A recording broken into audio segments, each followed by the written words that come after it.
Boa noite, amada igreja. Saúdo vocês com a paz do Senhor. Bênção, alegria muito grande. Uma chuva maravilhosa lá fora. Eu amo chuva, gente. Então, tenho certeza que não vai espantar ninguém. Quem terá que vir, com certeza está vindo, está a caminho. E juntos, nesse momento, vamos dar início a esse culto. Papai querido, obrigado, Senhor. Obrigado pelo teu amor, pelo teu cuidado, pela tua graça, pela tua misericórdia. Obrigado, Senhor, pela compaixão. Obrigado, Senhor, por tudo que tu tens derramado sobre nós, sobre a igreja e a igreja de Nova Vida. Nós somos gratos a Ti, engrandecemos o Teu nome, a Ti nós exaltamos. Tu sejas engrandecido, exaltado, porque não há outro maior do que Tu, Senhor. Tu és excelso, tremendo, Deus maravilhoso, gracioso, a quem nós, Senhor, nos dobramos e nos prostramos em adoração, buscando-Te, Senhor, de todo o nosso coração, todos os dias da nossa vida. Esse momento aqui é o momento do ajuntamento, onde nós, como povo santo, estamos aqui em comunhão para buscar, adorar e louvar o Teu nome. Recebe os nossos louvores, recebe, Senhor, a nossa adoração, recebe, Senhor, a nossa vida diante do Teu altar. Aqui estamos, Senhor, quedados ante a Tua santidade, prostrados na Tua presença, em reverência, em devoção, em adoração a Ti, Senhor. Recebe os nossos corações. Todo culto, cada oração, o expediente, os louvores, a palavra, a ministração da palavra, tudo, Senhor, é para a Tua glória, para a Tua honra. Assim nós oramos em nome de Jesus. Amém. Amém. Glória a Deus. Vamos louvar ao Senhor. Aleluia, Senhor, Tu estás nesse lugar. Te adoramos, Senhor.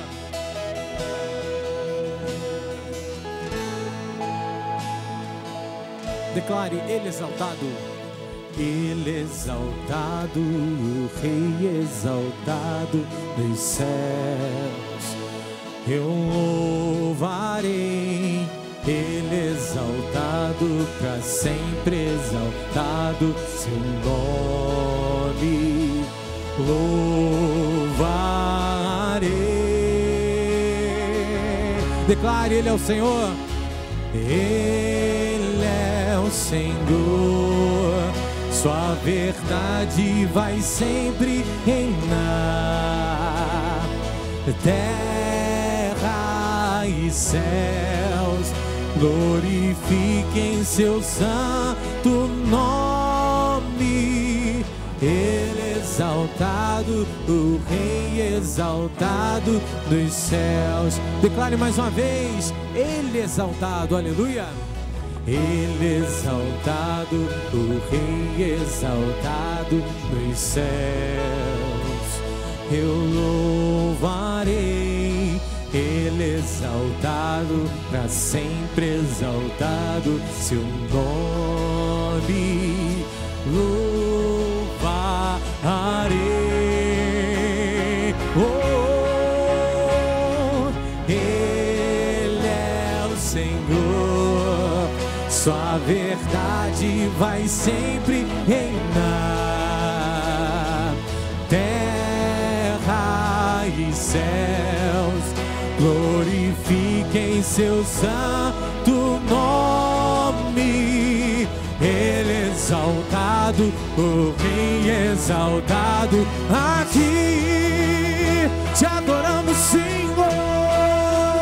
Oh, aleluia, Senhor. Nós te adoramos, Senhor. Declare: Ele é o Senhor, aleluia. Ele é o Senhor, sua verdade vai sempre reinar. Na terra, terra e céus glorifiquem seu santo nome. Ele exaltado, o Rei exaltado nos céus para sempre. Ele exaltado, o Rei exaltado nos céus. Aleluia. Ele exaltado, o Rei exaltado dos céus. Aleluia. Você pode aplaudir o Senhor. Nosso Rei, Ele está aqui. Aleluia, aleluia. As palmas louvam ao Senhor. Tchau, tchau. Oh, aleluia.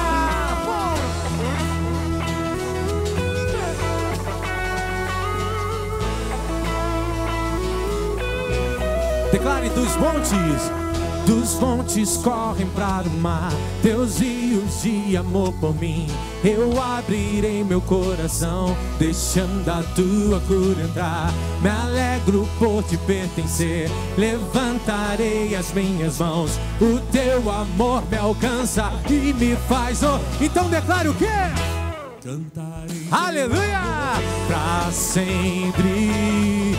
Cantarei teu amor pra sempre, eu cantarei, cantarei teu amor pra sempre, cantarei teu amor. Aleluia, Senhor, nós te adoramos, aleluia.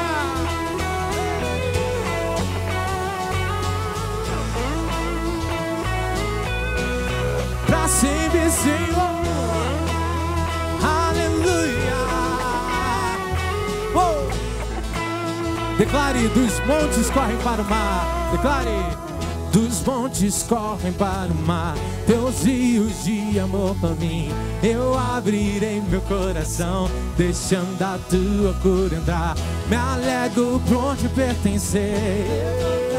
Diga: o teu amor me alcança e me faz louvar. Quero ouvir vocês, diga: oh, pra sempre. Cantarei teu amor pra sempre, eu cantarei, cantarei teu amor pra sempre, cantarei teu amor. O meu coração exulta, diga: meu coração exulta, com alegria eu canto. Se o mundo conhecerá, ele se encherá com a tua lei. As palmas assim, venha. Cantarei teu amor pra sempre, cantarei teu amor pra sempre, cantarei teu amor pra sempre. Todos. Cantarei teu amor, eu cantarei, Senhor, cantarei teu amor pra sempre, cantarei teu amor, eu cantarei, Senhor, teu amor, cantarei teu amor pra sempre. Aleluia! Oh, aleluia! Nós te adoramos, Senhor. Tu és o motivo da nossa adoração, seja na nossa casa, aqui na igreja. Te adoramos, aleluia. Cantarei teu amor pra sempre, Senhor. Aleluia. Oh, aleluia. Essa adoração em forma de canção é pra ti, Senhor. Aleluia. Tu és o motivo da nossa adoração, aleluia.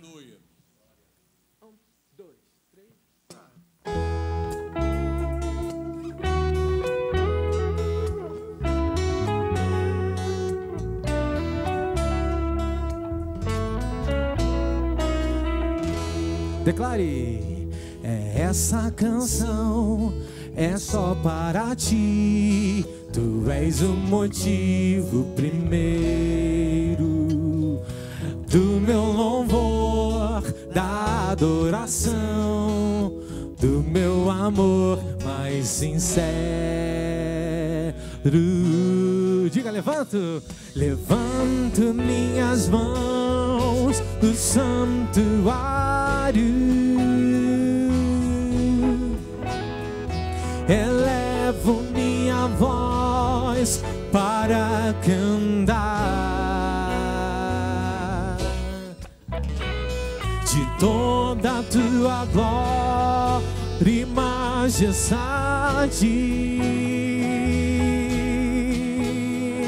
Que graça que me fazem declarar.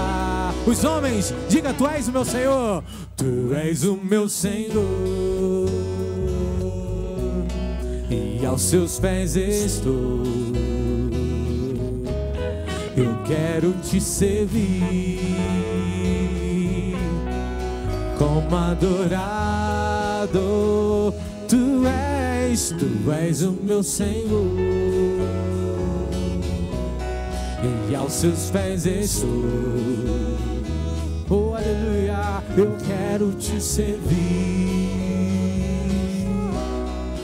como adorado. Levanto minhas mãos no santuário. Oh, elevo minha voz para cantar de toda a tua glória, Senhor, de toda a tua glória e majestade. Oh, de graça que me fazem declarar. Tu és o meu Senhor, tu és o meu Senhor, e aos seus pés estou. Eu quero te servir como adorado. Tu és o meu Senhor, e aos seus pés estou. Eu quero te servir como adorador.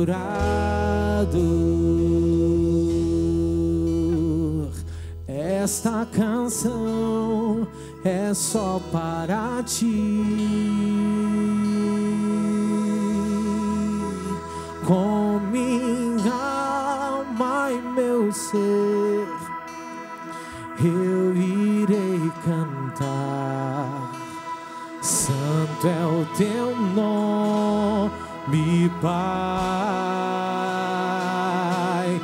Como nunca cantei, vou louvar. Santo é o teu nome, Pai.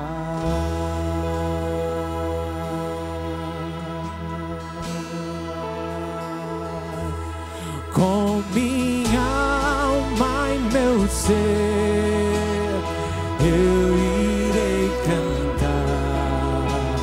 Santo é o teu nome, Pai. Como nunca cantei, vou louvar. Santo é o teu nome, Pai. O sol raiou, é um novo dia.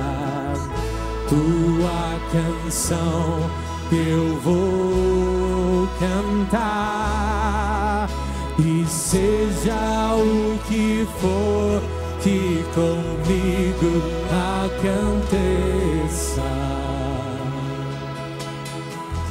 Vou estar cantando quando o sol se for. Com minha alma e meu ser eu irei cantar. Santo é o teu nome, Pai. Oh, como nunca cantei, vou louvar. Santo é o teu nome, Pai. És o Deus de amor e misericórdia, um coração pronto a perdoar. Por tudo isso estarei cantando. 10.000 razões eu posso encontrar com minha alma e meu ser. Eu irei cantar, santo é o teu nome, Pai, como nunca cantei. Vou louvar, santo é o teu nome, Pai.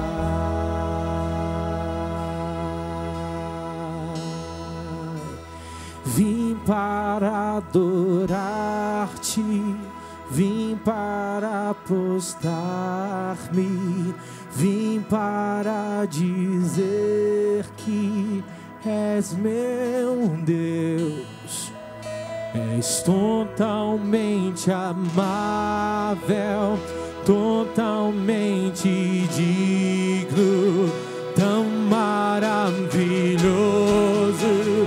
Para eu vim, Senhor, vim para adorar-te, vim para prostrar-me, vim para dizer que és meu Deus.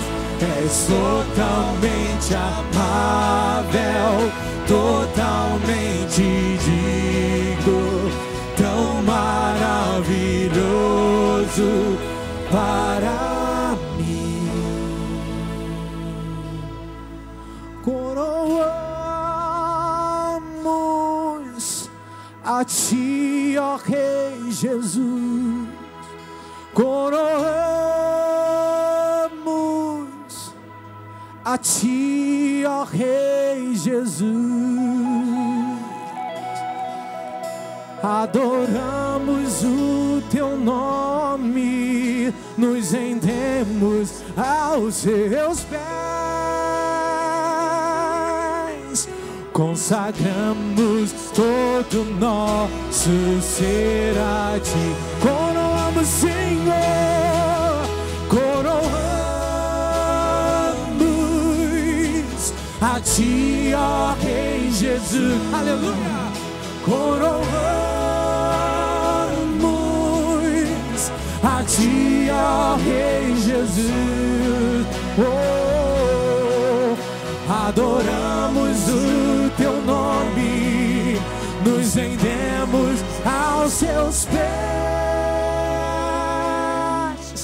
consagramos todo nosso ser a ti. Oh, diga, eu me rendo aos seus pés. És tudo que eu preciso pra viver. Eu me lanço aos teus braços, onde encontro o meu refúgio. Chame o nome dele e declare: Jesus, Jesus, eis-me aqui, Senhor. Jesus,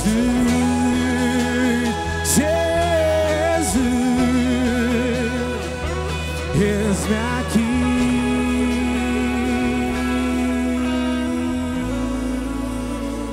Declare assim: renova-me, Senhor Jesus. Já não quero ser igual. Renova-me, renova-me, Senhor Jesus. Põe em mim teu coração, porque tudo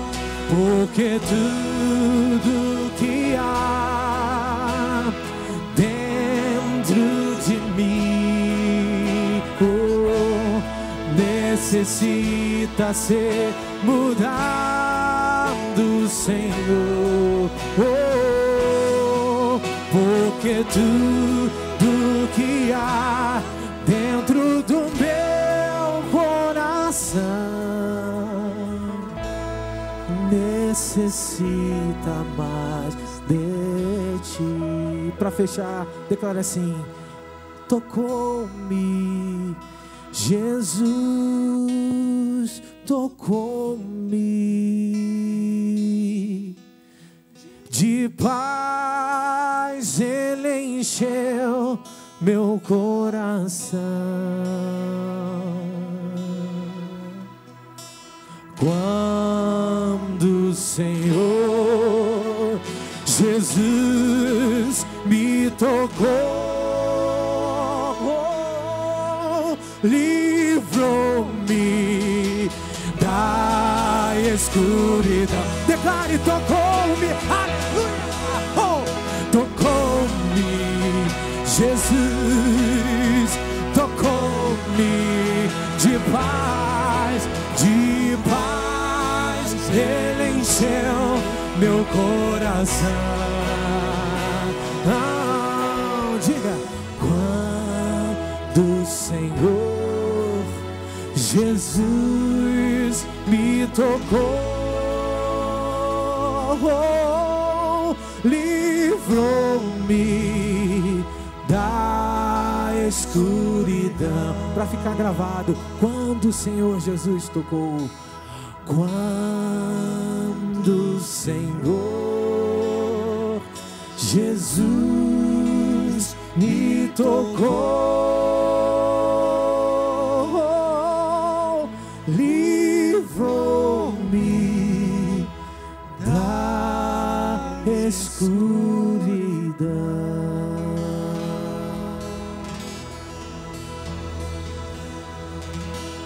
Aleluia, glória a Deus. O Senhor nos tocou, o Senhor nos livrou da escuridão. O teu amor nos alcançou. Fomos resgatados das trevas para a tua luz, do reino das trevas para o reino do teu Filho amado, Senhor Jesus. Oh, aleluia! Glórias a ti, Senhor.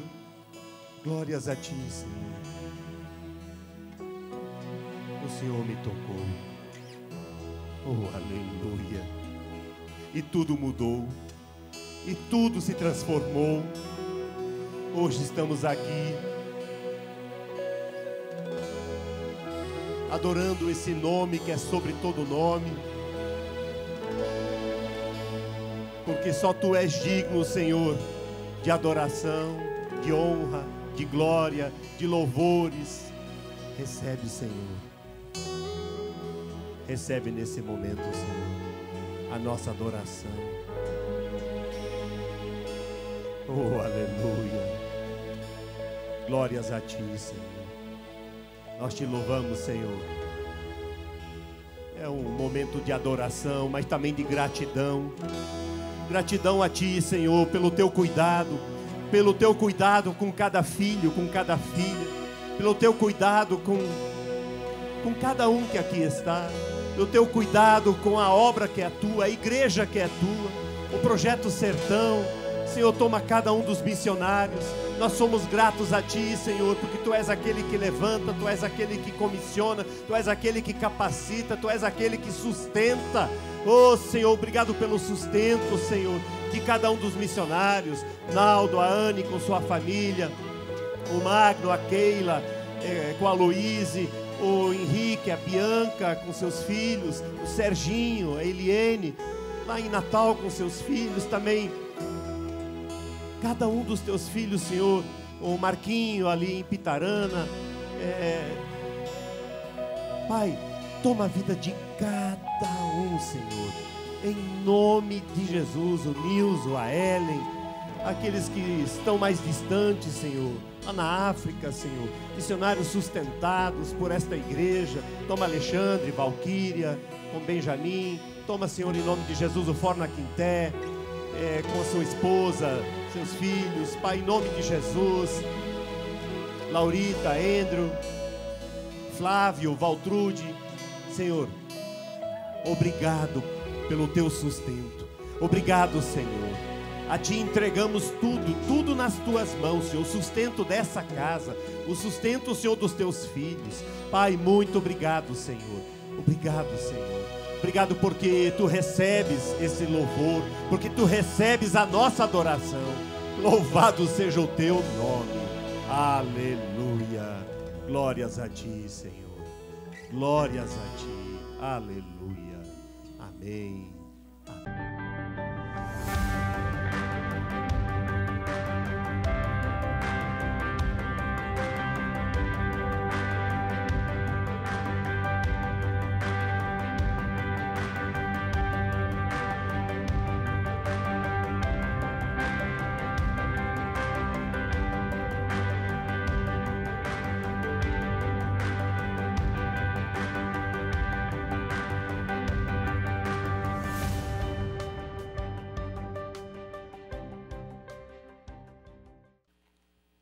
Mateus, capítulo 13, nós leremos a partir do verso 31.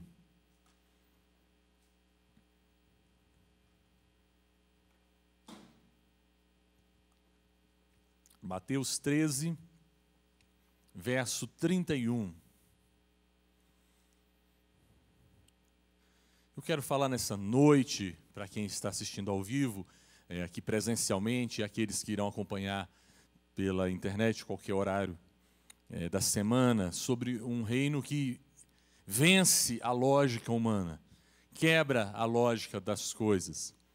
E o texto começa dizendo assim: outra parábola propôs, dizendo: o reino dos céus é semelhante a um grão de mostarda, que um homem tomou e plantou no seu campo, o qual é, na verdade, a menor de todas as sementes, e crescida, é a maior de todas as hortaliças, e se faz árvore, de modo que as aves do céu vêm aninhar-se nos seus ramos. E se você puder, nós vamos ler também um texto que está em Lucas capítulo 15, a partir do verso 1. Lucas 15, verso 1, se você preferir, pode acompanhar pelo telão. Você que está em casa pode acompanhar na própria tela do celular, do tablet ou da televisão. Aproximavam-se de Jesus todos os publicanos e pecadores para ouvir, e murmuravam os fariseus e os escribas, dizendo: este recebe pecadores e come com eles. Então lhe propôs Jesus esta parábola: qual dentre vós é o homem que, possuindo 100 ovelhas e perdendo uma delas, não deixa no deserto as 99 e vai em busca da que se perdeu até encontrá-la? Achando-a, põe-na sobre os ombros, cheio de júbilo, e indo para casa, reúne os amigos e vizinhos, dizendo: alegrai-vos comigo, porque já achei a minha ovelha perdida. Digo-vos que assim haverá maior júbilo no céu por um pecador que se arrepende do que por 99 justos que não necessitam de arrependimento. Ou qual é a mulher que, tendo 10 dracmas, se perder uma, não acende a candeia, varre a casa e procura diligentemente até encontrá-la? E tendo-a achado, reúne as amigas e as vizinhas, dizendo: alegrai-vos comigo, porque achei a dracma que eu tinha perdido. E eu vos afirmo que, de igual modo, há júbilo diante dos anjos de Deus por um pecador que se arrepende. Se você puder fechar os seus olhos por um instante, vamos orar ao Senhor e pedir para que Ele fale ao nosso coração de uma forma muito especial. Pai querido, em nome de Jesus, eu peço que o Teu Espírito Santo venha ministrar a nós, assim como o Senhor já tem ministrado desde o início desse culto. Eu peço que de uma forma especial, pela Tua misericórdia e graça, o Senhor fale, transforme, renove o nosso coração. É o que eu te peço em nome de Jesus. Amém. Amém. Satanás, o nosso inimigo, ele imagina que você pensa como ele. Parece uma frase estranha, mas é verdade se você for analisar alguns textos da palavra de Deus. Satanás imagina que os homens chegam sempre às mesmas conclusões que ele chega. Então, por isso que ele foi capaz de desafiar o Senhor com respeito a Jó. O Senhor diz, provocando-o, diz, olha, viste o meu servo Jó, ele faz tudo de acordo com a minha vontade, ele é fiel a mim, se desvia do mal. E aí Satanás diz assim, mas é óbvio, qualquer pessoa é crente se o Senhor abençoar. Em outras palavras, ele está dizendo, se o Senhor deixar de abençoar, de prosperar, qualquer um larga a igreja. Qualquer um abandona a fé. Se você tirar a saúde dessa pessoa, se essa pessoa pegar Covid, se essa pessoa tiver um câncer, é óbvio que ele não vai permanecer na igreja. Essa era a lógica do inimigo. E Deus falou, permitiu, vai lá e toca. Ele tocou, tirou os bens, tocou na família, tirou os seus entes queridos, tocou na saúde de Jó. Jó ficou enfermo, coberto de doenças, e diz a palavra que nisso, em nada disso, Jó blasfemou, nem atribuiu falta alguma ao Senhor. A lógica de Satanás é de que a gente pensa como ele.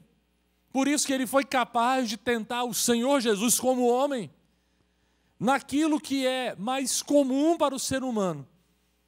A comida, a fome, os desejos mais primitivos de um ser humano. E ele disse assim, olha, qualquer pessoa faz qualquer coisa para não morrer de fome. É capaz até, já que você é filho de Deus, de transformar pedras em pães. E Jesus disse, nem só de pão vive o homem. Existem coisas maiores. O homem é movido por coisas maiores, é capaz de ser movido por coisas maiores que apenas a necessidade básica da comida. E ele desafia naquilo que é um ponto fraco do ser humano, que é o poder, que é o desejo de comandar. Todas as coisas te darei. Ele imaginava que também que o Jesus, como homem, seria capaz de se render a ele pelo direito de comandar tudo, de mandar, ter autoridade sobre tudo. Ele diz, tudo eu vou te dar se você me adorar. A troca é injusta. Você faz um ato e eu te dou tudo. Imaginando que todo ser humano é movido da mesma forma. E Jesus responde a Satanás, somente ao Senhor adorarás. Somente a Ele prestará culto. Na mentalidade do reino as coisas são diferentes. Os motivos são diferentes. E é isso que Satanás não consegue entender. Por isso que o reino de Deus, ele quebra a lógica humana. Ele vem, a Bíblia diz que nós estamos num reino inabalável. E esse reino inabalável está indo ao encontro, ou de encontro, a tudo aquilo que é abalado, tudo aquilo que é superficial. E vai haver um choque entre essas duas realidades. E permanece o reino de Deus. As coisas que são abaláveis, elas caem, são destruídas. A derrota do nosso inimigo está justamente em desprezar o reino de Deus. E a derrota dele também está no fato de que o seu pensamento é mesquinho, é individualista. Pensa em si primeiro. Satanás age no pavor, no medo. Age tentando prender as pessoas no medo. tentando prender as pessoas nas suas necessidades mais básicas. O reino de Deus é contra tudo isso. É contrário à lógica humana.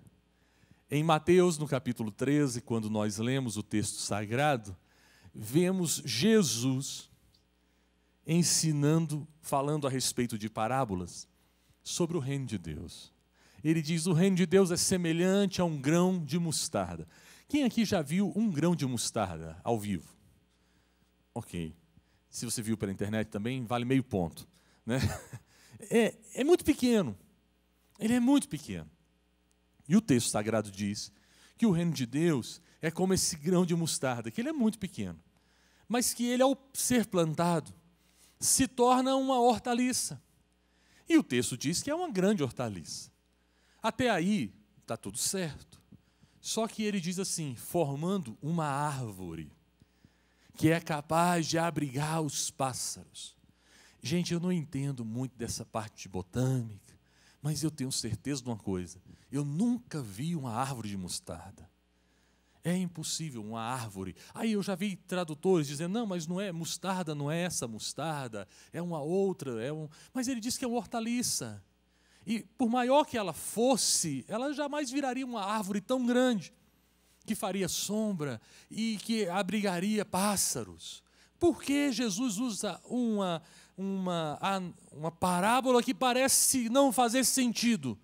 Porque realmente o reino de Deus, ele vence a lógica humana. Ele parte de pressupostos diferentes. Ele fala de coisas diferentes. Ele é capaz de transformar realidades. E aí, por isso que eu gosto dessas parábolas que estão aqui no capítulo 15 de Lucas. Ele fala 3 parábolas. A primeira parábola, ele fala fazendo uma pergunta especialmente os fariseus, que estavam acusando Jesus de ser alguém muito envolvido com pecadores. Jesus come com pecadores. Ele é uma pessoa que se envolve com publicanos. Jesus é uma pessoa que está num ciclo de amizade muito ruim. E aí eles acusam Jesus disso, e Jesus propõe uma parábola a essas pessoas. E ele faz uma pergunta. E eu queria muito que tivesse escrito a resposta. Porque ele diz assim: qual dentre vós é o homem que, se possuir 100 ovelhas, 100, e perde uma delas, não deixa no deserto as 99 e vai buscar aquela que se perdeu? Eu fico imaginando qual seria a resposta. E a resposta mais óbvia é que ninguém faz isso. Nenhum pastor de ovelhas faz isso. Porque não faz o menor sentido você ter 100 ovelhas, deixar 99 no deserto e sair atrás de uma. Isso aí faz parte da perda do trabalho. Perder 1% que você tem não é nada. É muito mais arriscado deixar as 99 do que você abandonar aquelas 99 no deserto e sair atrás de uma. Isso não faz o menor sentido. Eu imagino se tivesse algum pastor, né, de ovelhas ouvindo isso, falando: mas não faz sentido. Qual de vocês faria isso? Nenhum de nós, Senhor. Ele falou: e quando chega, traz ela nos ombros e faz uma festa. Faz uma festa porque achou uma ovelha. Eu conheço pessoas que mexem com gado. De vez em quando chove e o gado fica encostado na cerca de arame, aí dá um raio, né? E aí mata, às vezes, 6, 7, 10, de uma vez só. Eu não vejo ninguém assim, perdendo os cabelos. Faz parte do trabalho. É o risco calculado. Uma ovelha que se perde no meio de 100, ainda bem que só foi uma. Se tivesse 10%, mas uma só, deixa para lá. Essa é a lógica humana, natural, para quem vive disso, de criar animais. Mas Jesus está querendo dizer justamente que a lógica do reino, ela é diferente. que o valor ele é atribuído a alguém. E que no reino, Deus é capaz de ir atrás de uma pessoa. Porque ele diz aqui claramente, digo-vos assim, haverá maior júbilo nos céus por um pecador que se arrepende, do que por 99 justos que não necessitam de arrependimento. Ou seja, Deus é capaz de ir atrás de um que tem o coração arrependido. Todo esforço vale a pena. E o texto diz que há uma festa no céu, grande júbilo, quando um pecador se arrepende. Jesus está colocando de uma forma que nós, hoje, no século 21, podemos entender que para Jesus, se a sua vinda e a sua morte na cruz do Calvário fosse por apenas uma pessoa, haveria uma imensa festa no céu, por um pecador que se arrepende. Olha que coisa interessante. É totalmente diferente da lógica humana, natural. E aí ele propõe uma outra parábola humanamente absurda, quando ele diz, qual é a mulher que tendo 10 dracmas? Só uma questão com respeito à dracma. A dracma é uma moeda grega. A moeda romana era o denário. Na Grécia, né, o povo grego, a dracma ela equivaleria a um dia de serviço, né, mais ou menos isso. Só que os romanos não aceitavam isso. Em Israel não era aceito assim, porque eles não iriam aceitar uma moeda estrangeira que tivesse o mesmo valor do denário. O denário valia um dia de serviço. Então, eles dizem que essa moeda valia, pelo menos, assim, no máximo, 1/4 do valor de um denário. Então, uma dracma seria 1/4 de um dia de trabalho. Se nós formos pegar no Brasil, vamos imaginar que o salário mínimo seja R$1.000, é um pouquinho a mais, mas você divide R$1.000 por 30, vai dar 33,333, uma dízima periódica, e você divide isso por 4. Esse era o valor da dracma. Só que, se a gente for analisar para aquele período, porque o salário mínimo, se você for pegar para aquele período, né, era muito, porque eles viviam com uma situação muito pior do que a nossa. A gente poderia pegar como analogia os países como Cuba, por exemplo, que o salário mensal de um trabalhador é $4. Aí você pega esses $4, divide por 30, divide por 4. Não é nada. Não é nada. Se no Brasil seria R$8, né, eu não imagino. Alguns teólogos dizem que uma dracma em valores de hoje poderia valer 16 centavos. 16 centavos. E fazendo essa analogia, o texto diz assim, qual é a mulher que tendo 10 dracmas? Eu entendo que alguns teólogos pensam diferente, falam que a dracma era um adereço num diadema, mas aí não faria tanto sentido a parábola. Diz, qual é a mulher que tendo 10 dracmas, se perder uma, não acende a candeia, varre a casa e procura diligentemente até encontrá-la? Você já perdeu 15 centavos? Esse trabalhão todo? Você já fez uma festa por ter encontrado a moeda de 25 centavos no seu carro? Que caiu o troco do pão, que caiu. Aí você falou, Jesus, eu perdi 25 centavos. Manda lavar o carro, paga 50 conto para o carro, fala, tem uma moeda aí de 25 centavos, você separa ela para mim. Nós não fazemos isso. É claro, se a gente puder procurar, a gente procura, mas a gente não vai fazer uma festa. A festa é mais cara do que o que a gente achou, ué. Não valeria a pena. Não faz o menor sentido. E, novamente, Jesus fala de uma forma que humanamente não faz sentido. Qual dessas mulheres não acende a candeia, varre a casa, procura diligentemente até encontrá-la, e quando encontra os seus 20 centavos, reúne as amigas, as vizinhas e dizem: alegrai-vos comigo, porque achei a dracma que tinha perdido. Eu vos afirmo que, de igual modo, há júbilo diante dos anjos de Deus por um pecador que se arrepende. Sabe o que Jesus está dizendo? E aí que ele quer dizer, ao meu ver, é que você não tem valor. Que você não tem um valor em si. Você é um pozinho. Como as Escrituras dizem. Quem é o homem para que dele se lembre? E o filho do homem? Quem é? É um pozinho. Mas ele imputou em você um valor imensurável. Deus valoriza você como nem mesmo você é capaz de valorizar. Deus dá um valor ao ser humano maior até do que o ser humano mesmo dá a ele mesmo.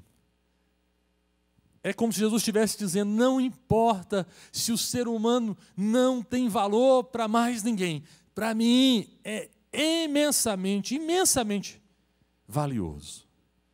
Eu sou capaz de fazer qualquer coisa para que um ser humano arrependido volte à casa do Pai. Para mim, essa é a ideia da parábola, que vence a lógica humana. É um amor que vence a nossa lógica. Nós atribuímos valores às pessoas. Damos, assim, valores a umas mais e a outras menos. E Jesus diz: não importa. Isso para mim não faz a menor diferença. Qualquer ser humano, por mais sem valor que ele seja em si mesmo, porque a gente valoriza as pessoas por várias coisas, temos os nossos critérios, mas geralmente, se a gente for analisar moralmente, aquelas pessoas que se desviam moralmente, matam, roubam, se tornam a escória da sociedade em termos de criminalidade, nós tratamos elas com menos valor. Achamos que elas são menos dignas, digamos assim, pelo que elas fizeram, pelo que elas se tornaram. Mas Jesus diz: até esses eu considero muito, se ele se arrepender. Qualquer ser humano, por pior que seja, arrependido, eu considero mais do que qualquer coisa. Há uma festa no céu, a gente reúne os anjos, faz uma celebração imensa. Por isso que eu gosto tanto de batismo. Porque o batismo, para nós, é a sinalização visível dessas festas aqui que aconteceram. Toda vez que um pecador se arrependeu, toda vez que alguém se chegou diante de Deus, seja na sua própria casa, seja num culto, levantou as suas mãos, seja num grupo de vida, houve uma celebração nos céus. Porque você é precioso para Deus. Você é precioso para o Senhor. Isso não faz a lógica que Jesus usa. Eu fico imaginando as pessoas que estavam ouvindo ao vivo. Eles deviam ficar confusos. Gente, mas Jesus pensa diferente demais. Ele pensa diferente demais, dá valor àquilo que a gente não valoriza. E isso era exatamente o que estava acontecendo. Para os fariseus, os publicanos e pecadores, não valiam nada. Eram a escória da sociedade. E Jesus está propondo uma parábola que deixa muito claro o engano deles. Por isso que Satanás, o homem, o ser humano normal, quando entra em conflito com o reino de Deus, há uma bagunça. Porque a lógica humana, ela é quebrada. Mas não é apenas o valor que Deus dá à pessoa por aquilo que ela é, ou por aquilo que ela não é. Porque o ser humano se parece muito, a reação do ser humano é muito parecida com a do filho mais velho da próxima parábola. Todos nós aqui conhecemos a parábola, e a parábola fala de dois filhos. O filho mais novo pediu ao pai o direito à sua herança, e o pai concede a ele, mesmo vivo, e dá parte dele, dos seus bens. Ele vai embora e gasta aquilo da pior maneira possível. Se envolve com todo tipo de prostituição, de negócios escusos. E depois que ele empobrece, depois que ele fez tudo errado, ele chega a uma conclusão e ele diz: olha, os trabalhadores do meu pai, vivem de uma forma muito melhor do que eu. Eu era filho, se os filhos têm uma mordomia maravilhosa, os trabalhadores ainda vivem muito melhor do que o meu estado atual. Eu vou fazer o seguinte, eu vou retornar, e eu vou chegar para meu pai e falar: pai, eu não sou digno de ser chamado teu filho. Eu nem me importo mais, e nem quero mais ser chamado teu filho por aquilo que eu fiz. Mas, por favor, me trata como um dos seus empregados. Diz a palavra que quando esse menino chegou, o pai o avistou de longe. E ele abraçou o menino e disse: olha, que seja bem-vindo. E o menino disse aquelas mesmas frases. E o pai não preocupa com o que ele está falando. Ele chama alguém e fala: olha, vai lá, traz um anel, traz a melhor roupa, coloca sandálias nos pés desse rapaz, porque ele estava morto e foi ressurgido, estava perdido e foi achado, e traga aquele novilho que estava preparado, nós vamos fazer uma grande festa aqui. Essa é a lógica do reino. Vem o filho mais velho, que atribui valor às pessoas por aquilo que fazem, e diz assim: tem alguma coisa errada. Essa festa não está certa. E chama o pai vai lá para fora, ele está ali do lado de fora, emborradinho, e ele fala: não faz sentido, porque esse menino fez tudo errado. Eu faço tudo certo. Então, uma vez que eu faço tudo certo, eu tenho mais valor. E parece que não tem um reconhecimento para o que eu estou fazendo. Quem faz menos, ganha menos. Quem faz mais, ganha mais. E o pai fala assim: não, você não entendeu. Você não entendeu a lógica, o sentido do reino. É muito interessante que Deus não está aqui justificando, numa linguagem de jovem hoje, não está passando pano no pecado desse menino. Ele não está ignorando, e nem mesmo foram as cicatrizes que ficaram, os problemas foram retirados, as marcas ficaram. E isso foi tão ruim para aquela pessoa, que os efeitos negativos do pecado tiveram impacto na sua condição, porque ele passa da condição de filho, mas não para a condição de escravo. Na visão do pai, ele passou da condição de filho para a condição de defunto. Ele mudou, o pecado arrebentou aquele garoto, porque o pai diz assim: esse teu irmão estava morto. Ou seja, o pecado tem um poder destruidor terrível, terrível. Sim, ele é capaz de matar. O pecado é capaz de trazer morte, sim. Capaz de nos fazer perder, ele estava perdido e foi achado. Óbvio que houve restauração. Naquele momento em que ele está falando isso, ele está falando no passado. Porque a condição daquele menino, após o arrependimento e a sua restauração, era de filho, novamente. Voltou a ser filho, reviveu, foi ressuscitado em Cristo Jesus, como acontece conosco. A grande questão é que a lógica do filho mais velho era de que isso não está certo. Isso não dá certo. Eu que deveria receber mais. Porque a lógica humana é de que quem você vale é aquilo que você faz. E mais uma vez o reino de Deus vem quebrando a lógica humana e diz: não, não é aquilo que você faz ou que deixa de fazer que mexe ou que muda a forma que eu te vejo. Isso é maravilhoso. Não é porque você faz muito que Deus te ama mais. Não é porque você deixa de fazer ou faz pouco que Deus te ama menos. Nada muda o amor dele por nós. Essa lógica é mudada. Para nós isso não faz muito sentido. Mas o reino de Deus, ele quebra essa lógica natural das coisas. E graças a Deus por isso. Graças a Deus, porque não faz sentido. Não é muito certo. Nós estamos hoje celebrando a ceia do Senhor daqui a pouquinho.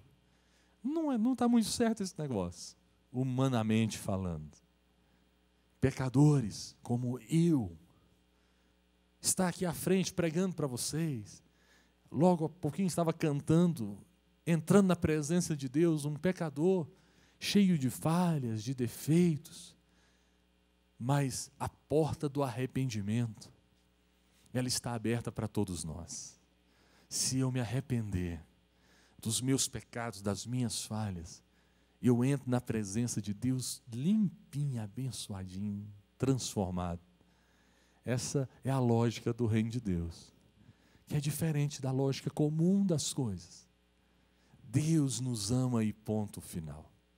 De forma alguma eu estou dizendo, e o texto também deixa muito claro isso, que aquele que não se arrepende, aquele que não busca, aquele que não quer, vai ser trazido à força. Não, pode esquecer. Essa oportunidade é para o que se arrepende, é para o que se reconhece pecador. Porque aquele que acha que não é pecador, que está bonzão demais, não precisa de nada, tá certo?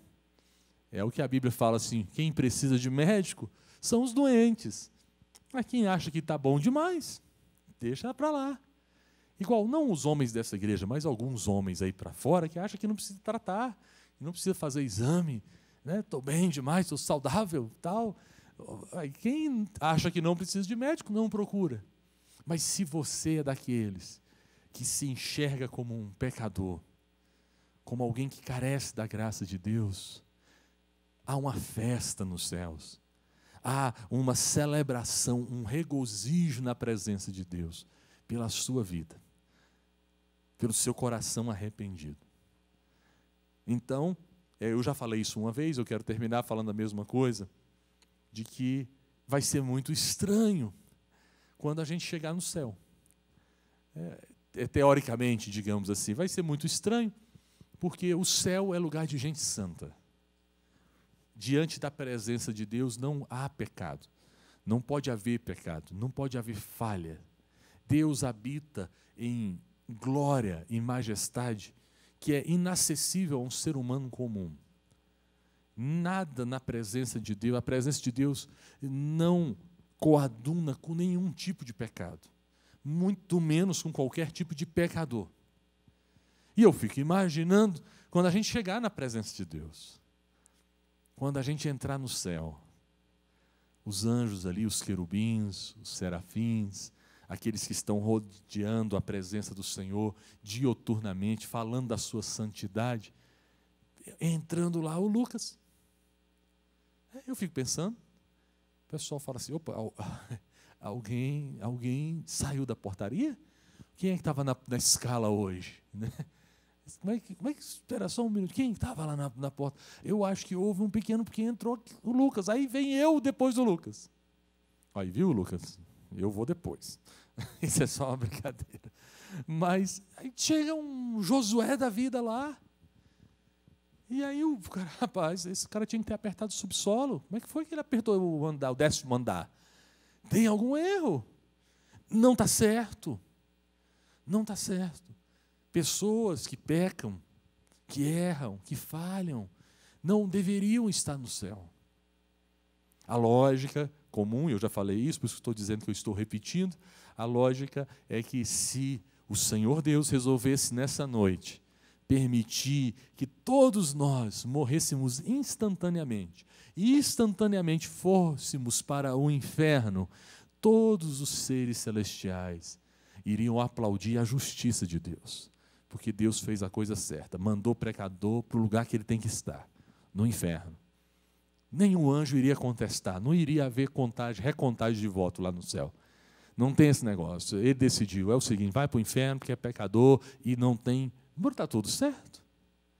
A lógica inversa, a ilógica, é pessoas como eu, como você, entrando na presença de Deus.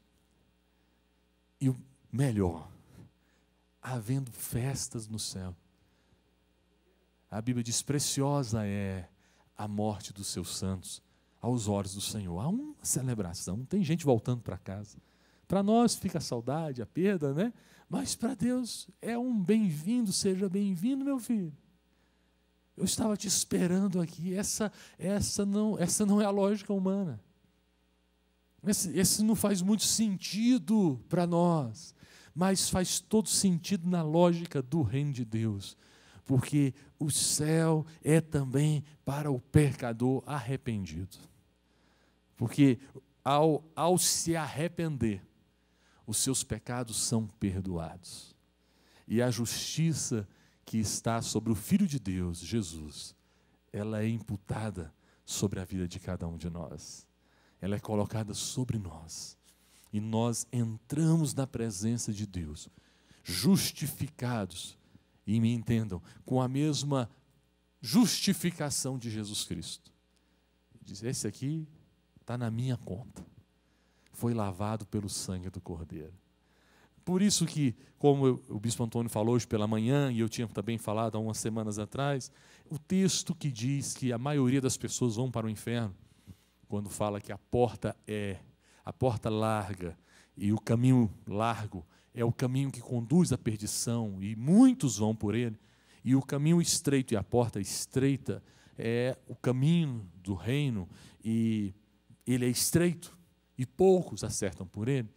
Sim, a maioria das pessoas vão entrar pelo caminho largo, entrar pela porta larga. Mas, não obstante isso, em todas as gerações, há um grupo de pessoas que servem ao Senhor. E esse grupo é imenso, é grande. Não quer dizer que é a maioria, mas é um grupo imenso. E aí tem um texto lá em Apocalipse, que é quando João vê essa multidão. Ele diz assim, eu fui levado ao grande dia do Senhor, e eu vi uma multidão, como milhões e milhões e milhares de milhares. E João faz uma pergunta óbvia, falou assim, gente, tem gente estranha no céu. E ele faz a pergunta, quem são estes? Aí a resposta é, estes são os que tiveram as suas vestiduras lavadas no sangue do Cordeiro. A eles foi dado o direito a entrar no trono, a entrar na vida eterna. Já pensou? Tem você lá nesse grupo, tem eu nesse grupo, um grupo meio estranho, mas entra na lógica, porque tiveram as suas vestiduras lavadas pelo sangue do Cordeiro. E aí Jesus vai chegar e falar, agora só um minutinho, cadê os anjos? Todo mundo sentado aqui, e dizem que nós iremos julgar os anjos. O reino de Deus fere a lógica humana. O reino de Deus quebra a lógica comum das coisas. Ah, pastor, mas o reino de Deus quer dizer que ele ignora o pecado? De forma alguma. Se tem uma coisa que não entra no céu e nunca vai entrar, é pecado. Agora, o que entra na presença de Deus é um homem e uma mulher arrependidos. Essa é a palavra, essa é a chave no reino de Deus. Por isso que nós celebramos a ceia do Senhor e com tanta alegria. Porque é esse sangue representado aqui por esse pouquinho de suco de uva. É esse sangue que nos purifica de todo pecado, que lavou os nossos pecados. Lá na cruz do Calvário, Jesus pagou o preço. Ah, mas espera aí, mas não é só uma dracma? Não é só 20 centavos que essa pessoa vale? Sim, mas Jesus pagou com o seu sangue, o seu preço, por cada um de nós. Se fosse só o João, o Francisco, o Pedro, já valeria o sangue do Senhor Jesus. Porque não é pelo que a pessoa é, nem pelo que ela faz. É por aquilo que Jesus fez por nós, na cruz do Calvário. Por isso que você tem um valor. Por isso que você é importante. Antes de tudo, você é importante para o Senhor. Amém? A gente às vezes tende a ficar assim preocupado, porque a gente acha que é importante pelo que a gente faz, ou deixa de fazer, mas diante do Senhor, nós somos importantes pelo preço que Ele pagou por nós, pelo valor que Ele deu. Então, para o Senhor faz todo sentido varrer toda a casa, gastar um tempão, mudar tudo de lugar, por causa de um pecador que se arrepende. Que o Senhor nos abençoe, nos encha de alegria, a alegria de pertencer ao Senhor. Amém? Vamos ficar em pé, se você puder.